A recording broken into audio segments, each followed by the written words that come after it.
జనసేన అధినేత పవన్ కళ్యాణ్ గారు, సిపిఎం రాష్ట్ర కార్యదర్శి మధు గారు, జనసేన సిపిఐ సిపిఎం నాయకులు ఇవాళ రాయలసీమ కరువునంతా పారద్రోలాలి, ప్రజలందరినీ ఆదుకోవాలని భారీ ఎత్తున కరువు కవాతు నిర్వహించాం. ఖచ్చితంగా కరువును పారద్రోలుతాం, కరువు పైన పోరాడతాం. ఇవాళ ఈ పోరాటం చేస్తూ ఉంటే పోలీసులు కూడా అనేక ఇబ్బందులు పెడతా ఉన్నారు. కనీసం సభ ఎక్కడ పెట్టుకోవాలనో వారు అనేక అవాంతరాలు చెప్తా ఉన్నారు.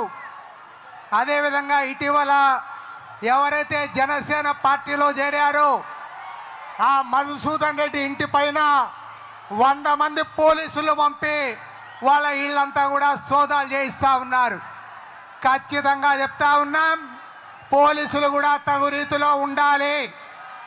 ముఖ్యమంత్రి చంద్రబాబు నాయుడు గారు విజయవాడ బెంచ్ సర్కిల్లో సభ పెడితే ఏమనలేదు, కానీ మేము సభ పెడితే మాత్రం ఆందోళన చేస్తారా, ఆటంకాలు సృష్టిస్తారా? ఖచ్చితంగా చెప్తా ఉన్నాం, కరువు కోసం పోరాడతాం, పోరాడి సాధిస్తాం, సాధించేంత వరకు కూడా మా పోరాటాన్ని కొనసాగిస్తామని మరి ఇవాళ మన ఊరికి వచ్చిన ముఖ్య అతిథి జనసేన అధినేత పవన్ కళ్యాణ్ గారు వచ్చి మాట్లాడాలని మీ అందరి తరఫున కోరుతా ఉన్నాం.